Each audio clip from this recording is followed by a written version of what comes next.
प्रतिमाओं का वर्णन चल रहा है, अंतिम जो अधिकार हैं।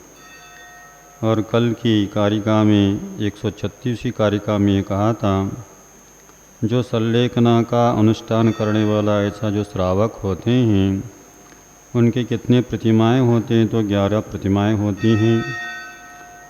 और उत्तर जो प्रतिमा है वह पूर्व प्रतिमाओं के गुणों के साथ ही होता है।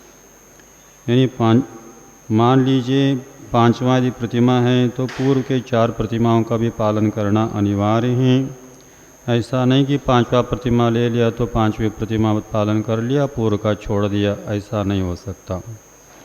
तो पूर्व प्रतिमाओं के जो गुण हैं उनको पालन करते हुए आगे के प्रतिमाओं को अभ्यास करते हुए आगे प्रतिमा बढ़ाते जाता है। ऐसा क्रम से ही इन प्रतिमाओं का वृद्धि हो जाती है।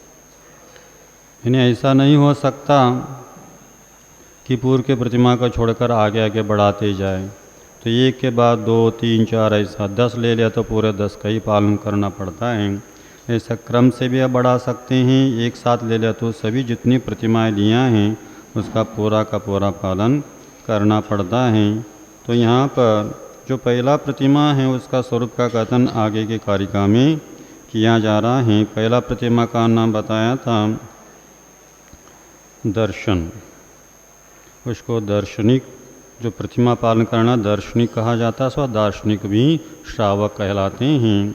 ऐसे वे दार्शनिक श्रावक अथवा दार्शनिक जो श्रावक जो पहला प्रतिमाधारी होते हैं उनका क्या स्वरूप है पहला प्रतिमा का, ये आगे की कारिका में बताया जा रहा है। 137वां क्रमांक का जो कारिका उसका उच्चारण करें। सम्यक दर्शन शुद्ध संसार शरीर भोग निर्विन्न पंचगुरु चरण शरणो दर्शनिकस्तत्वपथग्रह्य। उच्चारण करो। सम्यक दर्शन शुद्ध संसार शरीर भोग निर्विन्न पंचगुरु चरण शरणो दर्शनिकस्तत्वपथग्रह्य। सम्यक दर्शन शुद्ध, यानी सम्यक दर्शन जो शुद्ध है जिसका, यानी सम्यक दर्शन का जो धारक है वह सम्यक दर्शन निर्दोष पालन करने वाला ऐसा वह जो सम्यक दृष्टि है। संसार शरीर भोग निर्विन्न है, वह सम्यक दर्शन से शुद्ध रहने वाला ऐसा पहला प्रतिमाधारी जो है। और क्या विशेषता उसकी, सम्यक दर्शन प्राप्त होते ही इनके लिए एक और गुण प्राप्त हो जाता है, वह है संसार शरीर और भोगों से निर्विन्न यानी उदासीन। यहाँ विरक्त शब्द दिया है, हम अंतर बताएंगे विरक्ति में क्या अंतर है, उदासीन में क्या अंतर है। तो संसार शरीर भोगों से जो विरक्त हैं अथवा उदासीन हैं अथवा आसक्त नहीं हैं, यानी उसमें अरुचि रखता है, उससे मुक्त होने के लिए भावना करता है, ऐसा वह सम्यक दृष्टि। और कैसा होता है, उसकी क्या विशेषता, सम्यक दर्शन प्राप्त होने के उपरांत वह किनकी शरण में जाता है, तो कह रहे पंचगुरु चरण शरण हो। पंचगुरु यानी पंच परमेष्ठियों के चरणों का ही मात्र शरण को प्राप्त होता है, अन्य के शरण में नहीं जाता है। तत्वपथग्रह्य, उसके पास और भी गुण होता है, यथार्थ जैन मार्ग को ग्रहण करने वाला। तत्व का अर्थ यहाँ पर स्वरूप भी होता है, स्वभाव भी होता है। पथ का अर्थ मार्ग है, तो अपने स्वरूप का आत्मा का स्वभाव को प्राप्त करने वाला ऐसा जो मार्ग है उसको ग्रहण करने वाला होता है। यानी इसका लक्ष्य क्या रहता है, स्व आत्मा की उपलब्धि करना है।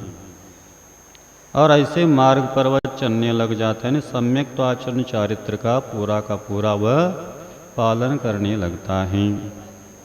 सिर्फ आस्था मात्र नहीं रखता, सिर्फ मात्र ज्ञान नहीं रखता, उस आस्था और ज्ञान के जो योग्य उसका अंग जो बताया है यानी सम्यक दर्शन के अंगों का पालन करता है, सम्यक ज्ञान का अंगों का पालन करता है। इसलिए दर्शनाचार और उसके ज्ञानाचार इन दोनों आचरणों का भी पालन करता है। इसको सम्यक आचरण चारित्र भी कहा जा सकता है। सम्यक चारित्र के अंतर्गत सम्यक आचरण नहीं आ सकता। यहाँ संयमाचरण की बात नहीं है। असंयमी रहते हुए भी पहले आदि गुण चौथे आदि गुण स्थान में अतः पहले प्रतिमाधारी जो हैं उसका गुणस्थान सो वैसे तो चौथा ही होता है, उसका पंचम गुणस्थान नहीं कह पाएंगे, क्योंकि 12 व्रत हैं तो ही दूसरे गुणस्थान से सही पंचम गुणस्थान हो जाता है। लेकिन पंचम गुणस्थान के योग्य यह आचरण करने लग जाता है उसका अभ्यास के रूप में, और सम्यक दर्शन को निर्दोष रखता। तो सम्यक दर्शन को जिसको निर्दोष है, तो जो सम्यक दृष्टि हैं उनके लिए यथार्थ जैन मार्ग को ग्रहण करने वाला था। यथार्थ ही तत्व का श्रद्धान होता है, यथार्थ ही उसकी आचरण भी होता है, विपरीत आचरण भी नहीं करता है, विपरीत श्रद्धान भी नहीं रखता, विपरीत ज्ञान भी नहीं रखता है। ऐसा भाव। इसका अर्थ ये भी लिया जा सकता है अष्ट मूल गुणों का धारक होता है। हाँ, क्योंकि सम्यक आचरण चारित्र के अंतर्गत ही आ जाता है, अलग सा कुछ नहीं है। तो कैसा इसका विश्लेषण बाद में करेंगे। ऐसा वह दार्शनिक यानी दार्शनिक श्रावक कहलाता, पहला प्रतिमाधारी होता है। तो यहाँ पर सबसे पहले एक एक विशेषण का थोड़ा संक्षिप्त में विश्लेषण करना चाहेंगे। पहला जो विशेषण दिया, पहला प्रतिमाधारी दार्शनिक प्रतिमा श्रावक का सम्यक दर्शन शुद्ध है। अब सम्यक दर्शन अशुद्ध भी रहता है क्या? प्रश्न तो उठते हैं ना। तो सम्यक दर्शन शुद्ध होना चाहिए कह दिया, अशुद्ध भी रहता है क्या? हाँ, अशुद्ध भी सम्यक दर्शन हो सकता है। क्वचित कदाचित यदि सम्यक दर्शन में दोष आ रहा है तो वह सम्यक दर्शन शुद्ध नहीं माना जा सकता। यानी निरतिचार सम्यक दर्शन का पालन करना ही यह सम्यक दर्शन शुद्ध माना गया है। तो कौन कौन से दोष हो सकते हैं सम्यक दर्शन में? तो आचार्य ने बताया यहाँ 3 प्रकार के सम्यक दर्शन में दोष होते हैं। एक चल है, एक मलिन है और एक अगाढ़। ऐसे 3 प्रकार के सम्यक दर्शन को मलिन करने वाले, दोष उत्पन्न करने वाले यहाँ माने गए हैं। तो चल मलिन अगाढ़ दोष क्या कहलाता है? तो आचार्य कहते हैं चल दोष उसको माना जाता है जैसा यहाँ पर बहुत सारे मंदिर हैं, ये वासपूजनालय हैं और वहाँ बड़ा मंदिर है पार्श्वनाथ भगवान का, और उधर त्रिमूर्ति में कौन सा है? चंद्र प्रभु है। अलग अलग भगवान के ये सब 24 तीर्थंकर के अलग अलग मंदिर होते हैं। लेकिन सर्वसामान्य व्यक्ति क्या करता है? अधिकतर ऐसा देखने में आ जाता है, ऐसा भाव भी किसी किसी के हो, सबके होते हैं ऐसे नहीं, ऐसा हो सकते हैं ये वासपूजनालय कहना ठीक है, लेकिन ये कहता है ये अपना मंदिर है। एक इनका मंदिर है, वो चौधरी मोहल्ले वालों का, उनका मंदिर है। अब बताओ वो भगवान पार्श्वनाथ भगवान का मंदिर है, ये मंदिर वासपूजन है, तो मंदिर आपका हो गया क्या? स्वामित्व है क्या आपका? तो आपके भगवान पार्श्वनाथ भगवान ही भी आपके हैं, चंद्र भगवान भी आपके ही है, और ये वासपूज भगवान ही अपने, सभी 24 तीर्थंकर अपने हैं, तो सभी अपने मंदिर कहना चाहिए। ये अपना और वो उनका, ऐसा जो विभाजन हुआ किस अपेक्षा से विभाजन किया? यदि समझने के दृष्टि से, अथवा हम इस मोहल्ले में रहते, हम इस मंदिर में आना जाना रहता, पूजा पाठ करते, इस अपेक्षा से सामान्य से कह दे तो कोई बाधा नहीं। लेकिन इसके पीछे यदि यही मंदिर अपना है और ऐसी मंदिर को ही दान देना है, यही मंदिर में ही हमें सब कुछ करना, उस मंदिर में यदि महाराज गए तो उधर नहीं जाना, इधर आ गए तो ये आएंगे। मंदिर को भी बांट दिया, भगवान को भी, मंदिर को भी एक एक आयतन माना जाता है, एक नव देवता में चैत्यालय भी आता है, चैत्य भी आता है। भगवान को भी बांट दिया, भगवान के चैत्यालय को भी बांट दिया और महाराज को भी बांट दिया। उस मंदिर में रहते तो हम नहीं आ सकते। क्यों नहीं आ सकते?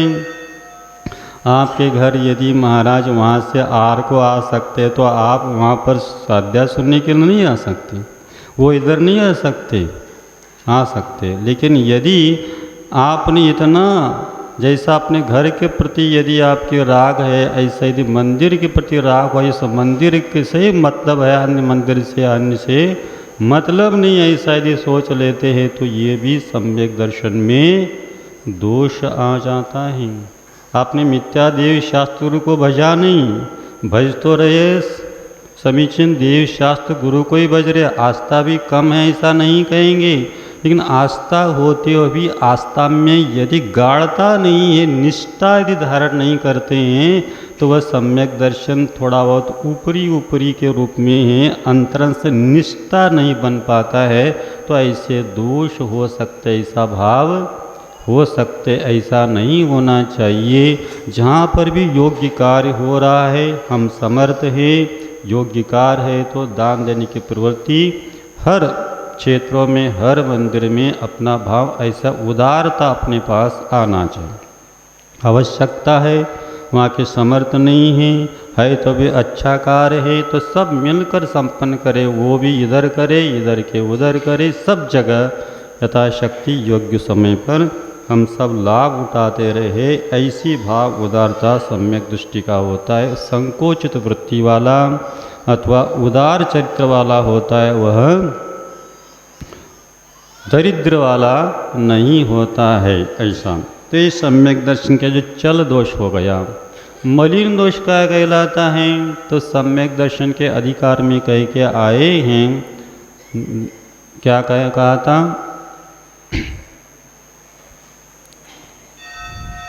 श्रद्धानां परमार्थानां आप्तागम तपोवृतानां त्रिमूढ़ापोड़मष्टांगम सम्यक दर्शन मस्मयम। जो सम्यक दर्शन है वह कैसा है? परमार्थभूत आप्त आगम और तपोव्रत यानी सच्चे देव शास्त्रों का श्रद्धान करना। उसके साथ साथ क्या होना चाहिए, क्या नहीं होना चाहिए, बात बताई थी। तो 3 मूढ़ता से रहित होना चाहिए और 8 अंग से सहित होना चाहिए। शंका आदि 8 दोषों से रहित होना है, मतलब 8 अंगों से सहित होना और 8 मद से रहित होना। यानी निशंकित आदि 8 अंग आ गए। 8 मद का त्याग होने से निर्मद अवस्था, इसे 8 प्रकार के निर्मद अवस्था आ गई। किसी प्रकार का भी मद नहीं करता, भाई वैभव संपत्ति आदि को, भाई उपलब्धि को लेकर के। ऐसे 16 हो गई और 3 मूढ़ता से रहित। ऐसे कितने हो गए? 16 और 3 19 प्रकार के दोष होना, यह मल माना जाते, दोष रहित हैं तो निर्मल सम्यक दर्शन मल से रहित माना जाता है। अब 25 प्रकार के दोष का भी कथन आ जाता है। तो 3 मूढ़ता में 6 अनायतन का भी गर्भित करके यहाँ 19 भेद किया गया है। अन्यत्र 3 मद के मूढ़ता के साथ साथ यदि 6 अनायतन को ले लेते हैं तो 19 और 6 25 हो जाते हैं। इसे 25 दोष से रहित होना चाहिए। मिथ्या देव गुरु शास्त्र और उनके उपासक, उनका किसी भी प्रकार से मन से सम्मति करना, उनके वचन से प्रशंसा करना और काय से भी उसके अनुमोदन आदि करना, ये अनायतन सेवन माना जाता है। इसका भी त्यागी व सम्यक दृष्टि होता है। इसलिए भय, आशा, स्नेह और लोभ के वश में होकर हम एक लोक संबंधी लाभ के लिए ऐसे छोटे छोटे निमित्तों को लेकर भी उनका किसी न किसी रूप में यदि समर्थन हम कर रहे हैं, दान आदि दे रहे हैं, तो भी अपने लिए दोष आ जाता है। इसलिए ऐसा किसी प्रकार का भी 25 प्रकार का दोष नहीं होना चाहिए। और आगाढ़ दोष में क्या होता है? आगाढ़ता में ये होता है किसी भगवान को हमने इस शक्ति से संपन्न मान लिया। जैसे 24 तीर्थंकर अथवा अरंत परमेष्टि हैं, अरंत परमेष्टि के पास वह तीर्थंकर हो सामान्य केवली हो, सब में एक ही प्रकार की शक्तियाँ हैं। अनंत शक्ति सब में समान रूप से वीतरागता सब में समान रूप से हैं। अंतरंग वैभव अनंत चतुष्टय सबको समान रूप से हैं। ऐसे ये अनंत आदि भगवंतों के पंच परमेष्ठियों का हम भक्ति भाव के आराधना करते हैं तो अपने कर्म धुल जाते हैं और पुण्य अर्जन हो जाता है, और वही पुण्य अपने आगे के लिए सुख का मार्ग मोक्ष का मार्ग प्रशस्त करता रहता है। लेकिन हम क्या कर लेते, पार्श्वनाथ भगवान का आराधना कर लेते तो अपना विघ्न दूर हो जाएगा। कुछ संकट आ गए तो कहाँ जाना, बड़े मंदिर चले जाओ, पार्श्वनाथ भगवान आके मूल नायक है। हाँ, यदि शांति चाहिए सुख चाहिए तो कहाँ जाना, शांतिनाथ भगवान के मंदिर। कहाँ है शांतिनाथ भगवान का मंदिर? हाँ, यहाँ पर भी है मूल नायक के रूप में। हाँ, बाजार मंदिर, क्या बजरंगगढ़, हाँ बजरंगगढ़ का मंदिर, वहाँ चलो। ऐसा नहीं, शांतिनाथ भगवान शांति के करता है, पार्श्वनाथ भगवान विघ्न के हरता है, विघ्नहर पार्श्वनाथ, ऐसा आदि आदि जो नामकरण कर दिया और उस नाम से प्रसिद्ध कर लेते हैं और अलग अलग कार्य के लिए अलग अलग भगवान ढूंढ लेते हैं और वहीं के उपासना करेंगे। ऐसा नहीं। अब शांतिनाथ विधान भले प्रसिद्ध हो गया, किस कारणवश हुआ है तो उस समय जब भी एक घटना घटी थी उस समय उसको दूर करने के लिए शांतिनाथ विधान की रचना की तो प्रसिद्धि में वह आ गया। लेकिन शांति की कामना से ही आप किसी भी भगवान का उपासना करो, 24 तीर्थंकर में से अथवा जो अनंत तीर्थंकर हो गए, जिन वीतराग भगवान जो भी हैं उनकी उपासना करो, उनको सब एक से ऐसा ही फल मिलने वाला है। इनके लिए फल अलग, इनका उपासना कर फल अलग, ऐसा कुछ भी नहीं है। श्रद्धा भक्ति के साथ निष्ठा के साथ सबको अपने उनके गुणों को आराधना करने से, निष्काम भाव से करने से और आपके लिए और विशेष फल मिल जाता है। विशेष कामना को लेकर विशेष कार्य के लिए विशेष भगवान का ही करते हैं तो आपके पुण्य में हीनता आएगी, उतना अधिक फल नहीं मिलेगा और सम्यक दर्शन भी मलिन माना जाता है। इसलिए ऐसा नहीं करना चाहिए।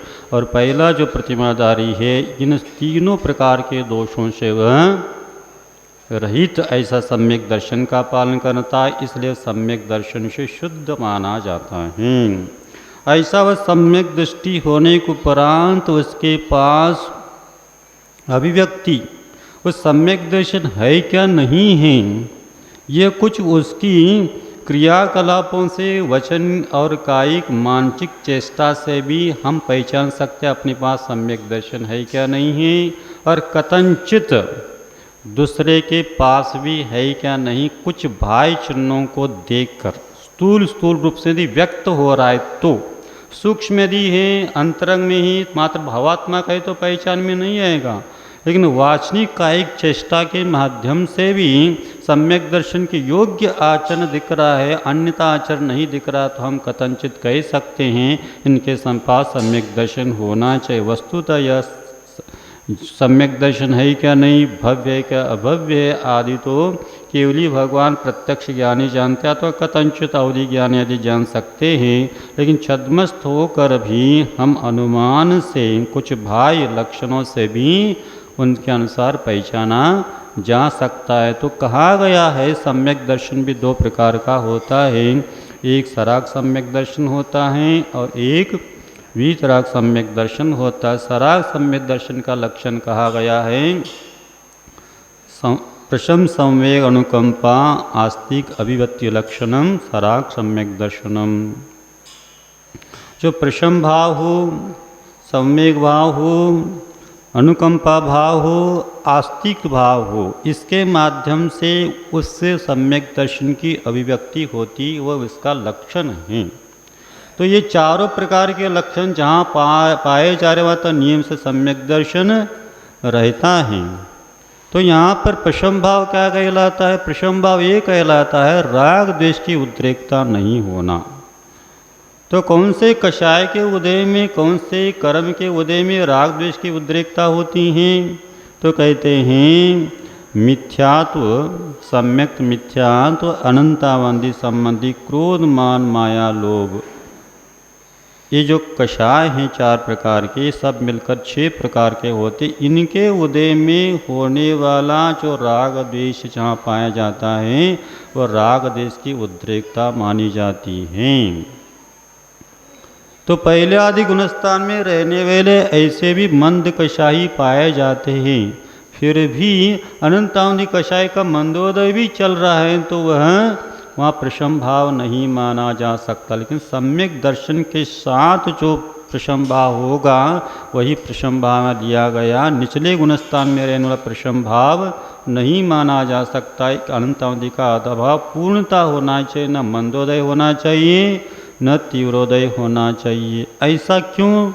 ऐसा इसलिए कि कितना भी मंदोदय क्यों न हो, यदि प्रथम गुणस्थान है तो वह जीव संसार शरीर भोगों से वह निर्विन्न नहीं होता, उदासीन नहीं होता। धर्म की सभी क्रियाकलाप करेगा, बहुत अच्छे से करेगा, व्रत नियमों का भी अच्छे तरह से पालन कर सकता, हो सकता मुनि भी बन सकता है, संयम संयम के योग्य भी आचरण कर सकता है। लेकिन अंतरंग में जो भाव होने भोगों के प्रति उदासीनता नहीं आती है, तब तक हम इन इंद्रिय सुखों का, इंद्रिय सुख के साधनों का दास बने रहेंगे, पंच परमिष्टि का दास नहीं बन पाएंगे। तो सबसे पहला मंत्र आपको जपना होगा उदासोहम, फिर बाद में दासोहम, फिर बाद में सोहम, बाद में कहना। पहला उदास हो जाओ, किससे? संसार शरीर भोगों से उदास हो। उदास होने का मतलब क्या? इनका पूर्णतः त्याग होगा क्या? त्याग भी हो सकता है। यदि उत्कृष्टता से उदासीनता आ जाती है तो विरक्ति आ जाती है, तो इनका संसार शरीर और भोगों का पूर्णतः छोड़ देता है, मुनि अवस्था को, महाव्रत को अंगीकार कर लेता है। जिसकी क्षमता नहीं तो एक देश थोड़ा थोड़ा त्याग करने का परिमाण कर लेता है। संसार के इतने ही हम कार्य करेंगे, यही करेंगे, इतना ही करेंगे, इन वस्तुओं का परिमाण कर लिया, यानी परिग्रह का परिमाण कर लिया, अनुवर्त के रूप में अंगीकार कर लेता है, तो एक देश उदासीनता उसकी भी बन जाती है। और ये सम्यक दृष्टि रहेगा, किसी प्रकार का त्याग नहीं किया, पंच पापों का त्याग नहीं किया, लेकिन श्रद्धा और ज्ञान में तो इसके लिए उदासीनता है और यथाशक्ति प्रयत्न कर रहा है, बिल्कुल स्वच्छंद होकर प्रवृत्ति नहीं करता। भले ही अनुवर्त का अंगीकार नहीं करता, लेकिन अनुवर्त संबंधी जो अष्टमूल उनके अंतर्गत जो सम्यक्ताचन चारित्र माना जाता, विवेक के साथ पाप भीरुता रखते हुए कम से कम पाप हो, ये विवेक के साथ ही वह कार्य करता है। अन्यथा सम्यक दर्शन पर प्रश्न चिन्ह लगेगा, क्योंकि ये कहा गया है राग का अभाव होते, द्वेष का अभाव होते ही, संसार संबंधी उदासीनता आते ही उसका क्या होता है? सम्यक भाव उत्पन्न हो जाता है। सम्यक क्या कहलाता है? पाप से भीति और धर्म से प्रीति उत्पन्न हो जाता है। पाप के कार्य में अरुचिपूर्वक करता है, कम से कम करने का प्रयत्न करता है, और कब छूट जाए ये भी प्रयास करता है। जो पाप और इसका पश्चाताप भी करता है, भगवान के सामने प्रतिक्रमण आदि करता है। भगवान संसार कार्यों में अनेक प्रकार के पाप होते, सब मिथ्या हो, मिथ्या वैसा भावना होती है। स्थूल पाप तो नहीं करेगा, जो बिल्कुल दुर्गति को ले जाने वाले सौदनी पंचेंद्रिय त्रस्तियों का घात हो रहा है, संकल्प पूर्वक हो रहा है, ऐसा तो करेगा ही नहीं है। लेकिन फिर भी आरंभ परिग्रह होने का गृहस्थी कार्यों में ये सभी पाप होते रहते हैं, तो उसका भी पश्चाताप करता रहता है। संसार शरीर और भोग, इन तीनों से उदासीनता आना चाहिए। तो संसार किसका नाम है? आचार्य कहते हैं गति से गत्यांतर को प्राप्त होना, पर्याय से पर्यांतर को प्राप्त होना, ये जन्म और मरण के जो चक्कर है इसी का नाम संसार। संसरण करना यानी परिभ्रमण करने का नाम संसार है। तो हम सब क्या कर रहे हैं? परिभ्रमण चल रहा है अपना। किसके अधीन चल रहा है? कर्म के कारण से चल रहा है। तो कर्म आपको इस लोकाकाश में 4 गतियों में जन्म मरण करते हुए घुमा रहा है, हम घूमते जा रहे, यानी भटके लोग हैं हम लोग, भटके, कोई स्थिरता नहीं है। शुद्ध परमेष्टि को छोड़कर संसार में कोई स्थायी नहीं है। तो अपना निज यदि घर है तो कौन सा है?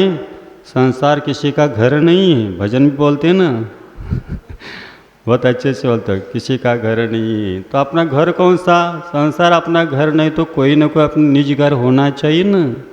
तो कुंद कुंद आचार्य महाराज बोलते हैं, हे आत्मन, तू क्यों इस दुर्गंधित शरीर में वास कर रहा है? क्या तेरा निज कोई शाश्वत सुंदर स्वच्छ घर नहीं है? ऐसा प्रश्न कर रहे हैं। तो शरीर में है क्या? मल मूत्र से भरा हुआ है, महामल से भरा हुआ है। ये बहिरंग जो मल बोलते हैं तो मल है, रक्त मांस आदि को महामल कहा है। हाँ, द्विइंद्रिय आदि जीवों का यदि कोई जीव अपने भोजन में आता है तो महाराज लोग अंतराय कर लेते हैं, क्योंकि उसमें मांस आदि का संबंध आता है। यदि पंचेंद्रीय संबंध यदि मांस आदि का आ गया तो रक्त आदि का आ गया तो आज नाखून भी आ गया, तो एक एक उपवास तक का फल बताया, उसको प्रायश्चित बताया। इतने वह अपने लिए वो योग्य नहीं माने। तो भोजन में आ जाता है तो हम इसको कैसा कर छोड़ खाते क्या? छोड़ देते। शरीर में क्या भरा है? सब वही भरा है। तो शरीर में अपनी आत्मा वास करे, मल के घर में अपना आत्मा वास कर। अच्छा लगता है क्या? शौच कूप में रहो एक वही जीवन बिता दे क्या? कितना अपने को अच्छा नहीं लगता। कुछ स्वच्छता के लिए भले कुछ समय के लिए चला जाए, लेकिन जब से संसार में हैं तो नए नए नए मल के घर में हम वास कर रहे। इससे कब मुक्ति मिल जाए, ऐसी भावना सम्यक दृष्टि को होती हैं। और संसार क्या होता है? तो आचार्य महाराज प्रेम संजोगो युपजोगम लाहालाम शुभम च दुःखम च संसारे भूदानाम होदि मानव तो हवमानम च। संसार में क्या होता है? तो कहते संयोग है और योग है, बस। लाभ है कभी अलाभ है, किसी को लाभ ही लाभ नहीं, किसी को संयोग ही संयोग नहीं। संयोग है तो नियम से योग है। संयोग में हर्ष करते आकुलता होती, ये भी प्रकार से कर्म मंद का कारण है। और जब जितना संयोग में जितना हर्ष का अनुभव करता है, योग में उतना ही दुख का अनुभव करता है। जो संयोग में हर्ष का अनुभव नहीं करता, योग में उसको दुख नहीं होता है। जैसा त्यागी तपस्वी सब कुछ छोड़ दिया, घर बार छोड़ दिया, अब परिवार संबंधी कुछ भी संयोग योग है तो उनको कोई सूतक वितक कुछ नहीं लगता। कुछ नहीं लगता, क्यों नहीं लगता? उनको हर्ष भी नहीं संबंधी, विषाद भी नहीं है। और हर्ष होना भी एक प्रकार की आकुलता, विषाद होना भी आकुलता है। तो राग इसमें द्वेष है। इसके अगर नवीन कर्म मंद होता है और पुनः संयोग योग चलता ही रहता है। तो संयोग होना, वियोग होना, लाभ होना, अलाभ होना, और सुख और दुख, मान अपमान, ये परस्पर सभी चलते ही रहते, इसी का नाम संसार है। तो ऐसे हमें सुख ही सुख चाहिए, लाभ ही लाभ चाहिए, दुख का लेश मात्र भी नहीं हो। और एक बार प्राप्त होती पुनः उसका योग कभी भी न हो, ऐसी कोई अवस्था है तो वह मोक्ष ही है, संसार में नहीं है। इसलिए सम्यक दृष्टि जो रहते संसार में नहीं रहना चाहता, वो मोक्ष को पाना चाहता है, इस शरीर में नहीं रहना चाहता। इस शरीर एक साधन है धर्म का, और मोक्ष पाने का एक साधन समझकर धर्म ध्यान में इसका उपयोग कर लेता है। तो कर्म नाश करके कर्म, नो कर्म और भाव कर्म, इन तीनों प्रकार के कर्मों से मुक्त होकर के वह अशरीरी बन जाता है और अनंत भोग का वह भोग भोगना चाहता है, क्षणिक भोग का भोग भोगना नहीं चाहता। अनंत आत्मा का भोग, हाँ, चैतन्य आत्मा से श्राव होने वाला अनंत सुख का भोग यदि भोगता कौन है तो कौन है? अनंत परमेष्टि है और शुद्ध परमेष्टि है। ये क्षणिक भोग दुख से मिश्रित हैं, पाप का यह बीज है, कर्म के आश्रित हैं। और कुछ समय एक क्षण के लिए सुख रूप लगता है, लेकिन इसका परिपाक क्या है? दुख ही दुख है। जैसे तलवार के धार पर कोई मीठी वस्तु को अमृत लगाए समझ लो। शहद क्यों बोले हम अमृत अमृत का भी ले लो तो शहद जो भी ले लो तो उसमें तलवार की धार के ऊपर उसके मीठापन लगा हुआ है, चाटो उसको। जब मिठास का जिह्वा को लगेगा, एक समय के लिए, एक क्षण के लिए मिठास आएगा, अगले क्षण से कटने से कारण से वह घाव के कारण दुखी होगा। ऐसा ही एक क्षण के लिए, जैसा हम कोई भी वस्तु लेते हैं, मुख में लेते हैं तो कितने समय तक वो मिठास देता है? घाटी से उतर गई तो माटी बन जाता है, एक क्षण के लिए सुख रूप लगता है, उसी सुख के लिए पुनः पुनः गान करते हैं। लेकिन उसके पीछे जो राग के कारण, आसक्ति कारण जो कर्म बंद हो गया एक समय के लिए, वो कितनी असाता कर्म 20 कोड़ा कोड़ी, 20 कोड़ा कोड़ी सागर स्थिति प्रमाण भी वह असाता बन सकता, उतने समय तक आपको दुख भोगना पड़ेगा। एक एक आम के पीछे भी चक्रवर्ती, एक एक फल के पीछे, अमर बनाने वाले फल के पीछे कहाँ गए? सप्तम नरक गए। यानी एक फल में आसक्त हो गया, सप्तम नरक का कारण बन गया। और पांचों ईशो संबंध यदि आसक्ति अपनी है तो कहाँ जाएंगे? सप्तम नरक से तो नीचे कोई नरक है ही नहीं, सप्तम तो पक्का है, या तो निगोद पक्का ही है। इसलिए ये अपने भोग है, रोग के समान है, भोग के कारण ही अपने को लिए संसार में परिभ्रमण हो रहा। और जिसके प्रति संसार की उदासीनता आ गए, नियम से शरीर के प्रति ममत्व नहीं रहेगा, इसके प्रति भी निर्ममत्व रहेगा, और संसार शरीर के निर्ममत्व आ गए तो भोग में आसक्ति कदापि नहीं हो सकती। इसलिए हम संसार में रहना ना चाहिए, हम शरीर में नहीं रहना चाहिए, और अपने को किसी प्रकार का भाई वस्तु के माध्यम से हमें सुख नहीं चाहिए। हमने आत्मा सुख का भंडार है, बस अपने कर्म को नाश करने से इस जीव के लिए कुछ भी आवश्यकता नहीं पड़ती। इसलिए उसको सब कुछ साधन उसका अंतरंग में ही है। अनंत सुख ये आत्मा का स्वभाव है, लेकिन अनंत सुख के अभाव में इस क्षणिक सुख के पीछे पड़े। इसलिए अनंत सुख की उपलब्धि हो गई तो उसके लिए किसी भी प्रकार के वस्तुओं की आवश्यकता नहीं पड़ती। आत्मिक सुख उसको अनंत काल तक मिलता रहता है। ऐसा वह सुख सिद्धों के पास होता है। ऐसा एक सिद्धों के पास कितना सुख है? अनंत। अनंत मतलब कैसा हम समझे उसको? तो आचार्य कहते चक्के कुरु फण सुरंदे ऐम्यन दे जम सुहम तकाल भुवम तत्तो अनंत गुणदम शुद्धानम क्षण सुवम होती ही। सिद्धों का एक क्षण का जो सुख होता है, आंख बंद करके खोलने में जितने समय लगता है एक क्षण माना जाता। तो एक क्षण में जितना सुख मिलता है वह सिद्धों का सुख कितना है? तो चक्की यानी चक्रवर्ती, अनंत चक्रवर्ती, पूर्व में हुए, आगे होने वाले, वर्तमान में है, उन सब का सुख। और जो भोग भूमि में जी हुए, हो रहे, आगे होंगे, सबका सुख इकट्ठा करो। और असुर कुमार भवनत्री के देवों का सुख, और जो वैमानिक देवों का सबका सुख, त्रिकालवर्ती, 3 काल में होने वाले सबका सुख, इनका सबका सुख का इकट्ठा करो। उसके जितना सुख होता है उससे अनंत गुना सुख मात्र शुद्धों के एक क्षण में हो जाता है। तो ऐसा सुख चाहिए क्या? क्षणिक सुख चाहिए, कुछ समय भले सुखाभास का सुख भी नहीं कहेंगे, उसके लिए दुख का प्रतिकार का साधन कोई हम सुख मान लेते हैं।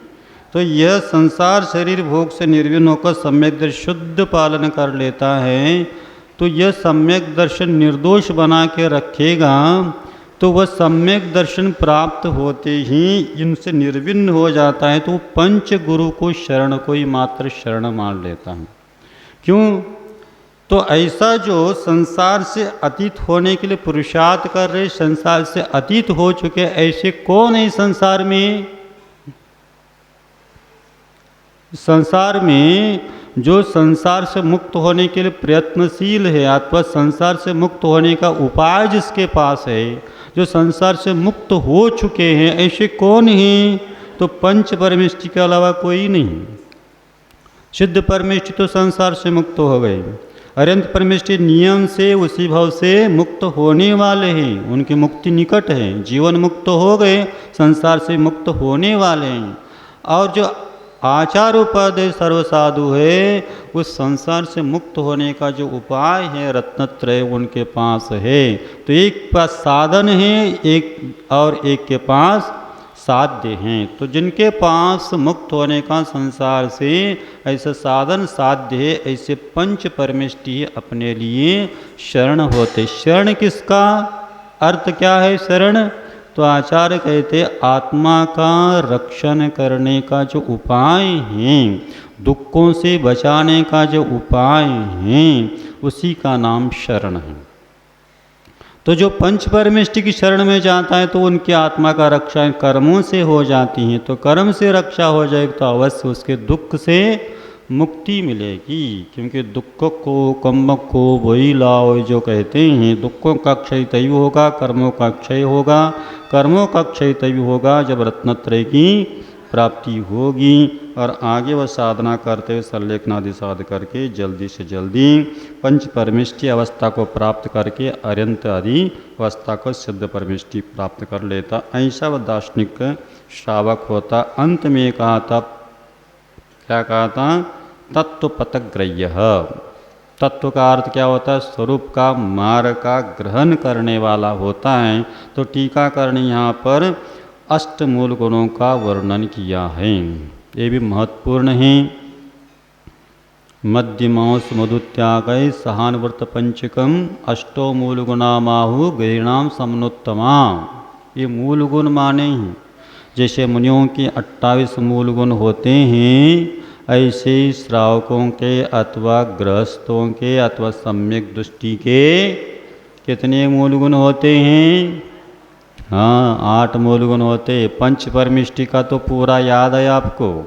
अरंत परमेष्टि के 46 मूल गुण होते, सिद्ध परमेष्टि के 8 मूल गुण होते हैं, आचार परमेष्टि के 36 मूल गुण होते हैं, उपाध्याय के उत्कृष्टता की अपेक्षा से 25 होते हैं। उत्कृष्टता इसलिए कह दिया 25 11 अंग 14 पूर्व के धारी उपादेय परमेष्टि होती है, ऐसा एकांत धारणा नहीं बनाना।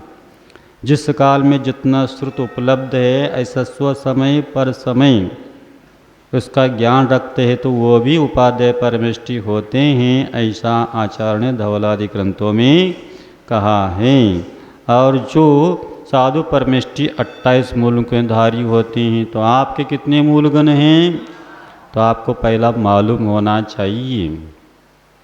8 मूल गुण इतना महत्वपूर्ण है। 8 मूल गुण नहीं रहेगा तो सम्यक दर्शन भी निर्दोष नहीं रहेगा।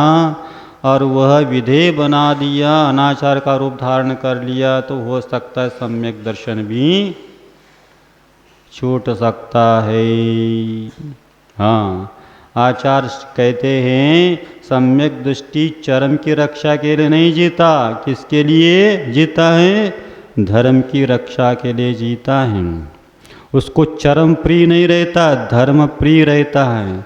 उसका प्राण ये शरीर नहीं है, उसका अधर्मी उसका प्राण है। धर्म को आघात पहुंचता तो प्राण चला जाए ऐसा लगता है, लेकिन शरीर को नुकसान पहुंच जाए कहता शरीर छूटना निश्चित है, लेकिन धर्म छूट गया तो पुनः पुनः जन्म मरण करना पड़ेगा, शरीर से मुक्ति नहीं मिल पाएगी और इससे गया बीता शरीर पुनः प्राप्त हो जाएगा और मैं ज़्यादा दुखी होऊंगा।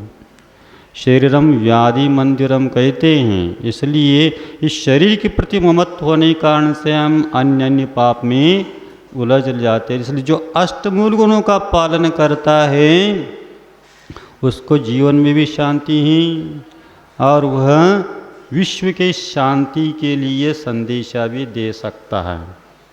आज विश्व में यदि शांति चाहिए तो क्या करना चाहिए? एक आध विधान कर लो, हो जाएगा क्या? भावना तो कर सकते, भगवान से प्रार्थना कर सकते, पहले अपने जीवन में शांति आ जाए। हम अपने परिवार को शांति के मार्ग पर लगा दे, अपनी समाज शांति के मार्ग पर लग जाए तो अपने आप सभी व्यक्ति शांति के मार्ग पर लग जाए तो विश्व में शांति होने में समय नहीं लगता, वह अणुबम आदि से शांति मिलने वाली नहीं, अणुबम आदि से रक्षा किसी का होने वाली नहीं, अनुव्रतों से होने वाली। तो मध्य मांस मधु का 3 मकार का त्याग तो जैन कहलाने वाले सबको होना चाहिए। 5 अनुव्रतों का पालन भी सबको होना चाहिए। इससे सम्यक दृष्टि मिथ्या दृष्टि से मतलब नहीं। यदि वह मानव धर्म यदि आ सकता है तो इन गुणों का पालन के बिना नहीं हो सकता। क्या बता रहे हैं? सम्यक दृष्टि के लिए तो अष्टम गुण बता रहे हैं नहीं, मानव के ही गुण हैं, मानवता के लिए गुण आवश्यक हैं। इस सम्यक आचरण कह दो तो मानव आचार कह दो, मानवता की रक्षा के लिए इनकी होना आवश्यक। कैसा आवश्यक है? इसमें क्या क्या गर्भित हो जाता है? मूल गुण कहने से अन्य अन्य प्रकार से भी आपको कथन पढ़ने को मिलता है। कई जगह क्या ले लिया? सरल बना दिया। क्या बना दिया? मध्य मास मधु का त्याग, 5 औदुंबर फलों का त्याग, हो गया अष्टमल गुण। वो कहाँ कहाँ है? पुरुषार्थ सिद्धि उपाय में कहा। वो इसलिए कहा है इनके बिना वह जिन देशना को सुनने का भी पात्र नहीं। जिन देशना का मतलब क्या है? विशेष तत्व की जो है अध्यात्म आदि गूढ़ जो तत्व को विषय करने वाले हैं, सिद्धांत आदि ग्रंथ है, इनका अध्ययन के लिए कम से कम क्या होना चाहिए? इनका त्याग, क्योंकि इसमें त्रस्त का विघात होता है। इसलिए अन्य जगह अन्य प्रकार से भी कथन किया, लेकिन यहाँ जो 8 प्रकार के कथन ये श्रावकाचार जो है प्राचीन श्रावकाचार माना जाता है। इसमें 8 गुणों में जितने भी कथन मिल जाते सब गर्भित हो जाते हैं। यह सप्तव्यसन का त्याग की बात नहीं की, लेकिन सप्तव्यसन का त्याग भी इसी 8 गुणों में हो जाती हैं। कैसा हो जाती हैं? सप्तव्यसन कौन से बताइए? मालूम है कि नहीं?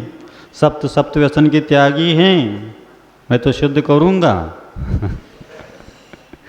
हाँ, या तो आप शुद्ध कर लो, हम त्यागी हैं। यदि 8 मूल गुणों का पालन कर रहे तभी आपका सप्तव्यसन का त्यागी हो सकते। या तो सप्तव्यसन का त्यागी है तो आंशिक रूप से भले क्यों ना हो अष्टमूल गुण का पालन हो जाता है, अन्यथा अपने लिए कहीं न कहीं किसी रूप में दोष आ रहा है। सबसे पहला कौन सा है? जुआ खेलना, मांस खाना, मदिरा पान, नस्ली जितने भी पदार्थ उपलक्षण के मदिरा ले, गुटखा पान आदि सब उसमें आ जाएगा, तंबाकू सब आ जाएगा उसमें। फिर चोरी करना, फिर शिकार खेलना, परस्त्री सेवन और वेश्यागमन करना। तो ये सभी के सभी इनमें आ जाते हैं। जब मांस खाने का आया था इसमें मांस का त्याग बताया, मदिरा भी आया, मद्य भी आया, तो उसमें मद्य भले ही न हो लेकिन त्रस विघातक होने कारण से मांस के साथ उसका संबंध होने से उसका मांस खाने के त्याग में इसमें आ ही जाता है। ऐसा ही वेश्यागम स्त्री परस्त्री सेवन इसमें क्या ब्रह्मचर्य अनुवर्त में गर्भित हो जाता है। अहिंसा व्रत में संकल्प हिंसा आदि नहीं करना, शिकार आदि का उसमें त्याग हो जाता है। औचर अनुव्रत में चोरी का त्याग उसमें हो ही जाता है। यानी अष्टमूल गुण को छोड़कर इसका कोई अस्तित्व नहीं है। इस अष्टमूल गुण आ गए तो सप्तव्यसन का त्यागी उसमें हो ही जाता है। तो जितने भी बाजार के चीज आ रहे हैं, मूल वस्तु पर आ रहा हूँ कम से कम श्रावकाचार सुन रहे हैं और समाप्ति पर आ गया। दया धर्म का मूल बताया, दया उत्पन्न हुआ, दया दम त्याग समाधि निष्ठम, ये क्रम है। दया आए बिना इंद्रिय दमन, इंद्रिय आपके वश में नहीं हो सकते, और इंद्रिय दमन हुए बिना आपके प्राणी की रक्षा भी नहीं कर सकते। हाँ, तो इंद्रिय दमन हो गया तो त्याग की भावना, जो वस्तु अपने लिए दया धर्म के लिए बाधक हैं, कम से कम त्रज्यों का घात करके निर्माण किया वस्तुओं का तो किसी रूप में अपने को सेवन में नहीं लाना चाहिए। धर्म एक ही, अहिंसा परमो धर्म। उसी अहिंसा की रक्षा के लिए सभी व्रत हैं। ये अष्टमूल गुण हो और सप्तशील हो, सत्य अहिंसा आदि जितने भी व्रत हैं सभी अहिंसा की रक्षा के लिए। बहिरंग हिंसा क्या है? प्राणियों का वध होना, 6 जूनिकायों का विराध ना होना, उसमें भी कम से कम ग्रस्त है तो संकल्प पूर्वक तर्जियों का विघात नहीं होना चाहिए, इतना तो आप कर सकते, करना चाहिए। और अंतरंग हिंसा क्या? राग और द्वेष है। तो इन दोनों की रक्षा के लिए अंतरंग हिंसा भी न हो, बहिरंग हिंसा न हो, ये सावधानता जहाँ पर आती है वहाँ पर धर्म का प्रारंभ हो जाता है। और वो दया के बिना अहिंसा धर्म का पालन नहीं हो सकता। फिर त्याग करेगा उन वस्तुओं को तो वह क्या होगा? समाधि। समाधि का धर्म ध्यान और शुक्ल ध्यान की सिद्धि हो जाए, धर्म ध्यान फिर प्रारंभ होगा। यानी सम्यक दर्शन जहाँ है वहाँ धर्म ध्यान प्रारंभ हो जाता है। पहला दया होना आवश्यक है, एक अनुकंपा एक लक्षण माना है क्या नहीं सम्यक दर्शन के लक्षण में। तो फिर बाद में दम होगा, फिर त्याग होगा, फिर सम्यक दर्शन की प्राप्ति हो तो अष्टमूल गुणों का भी पालन करेगा, उसके पहले भी करता है। ऐसा नहीं कि सम्यक दर्शन नहीं है तो उनको नहीं करना चाहिए, क्योंकि पाप तो पाप ही है। सम्यक दर्शन हो अतः मिथ्या दर्शन मिथ्यात्व के साथ भी हैं, तो यदि इनका त्याग कर ले तो दुर्गति तो कम से कम नहीं जाएगा। इसलिए अष्टमूल गुण कौन कौन से? मध्य मांस मधु का त्याग है, अहिंसानुव्रत हैं, सत्यानुव्रत हैं, अचौरानुव्रत हैं, ब्रह्मचर्य अनुव्रत हैं और परिग्रह परिमाण अनुव्रत हैं अथवा इच्छा परिमाण अनुव्रत हैं। ऐसे ये 8 मूल गुण कहे गए हैं। इन 8 मूल गुणों का वह पालन करने वाला सम्यक दृष्टि होता है। इस प्रकार से पहला प्रतिमा दार्शनिक प्रतिमा के लिए ये होना आवश्यक है। और ये पहला प्रतिमाधारी दूसरा प्रतिमा के जो व्रत हैं जो गुण हैं उसका अभ्यास रूप में करता है और इनका तो निर्दोष निर्विचार पालन करने का प्रयास करता है। इस प्रकार से आपका समय पूरा ज़्यादा हो।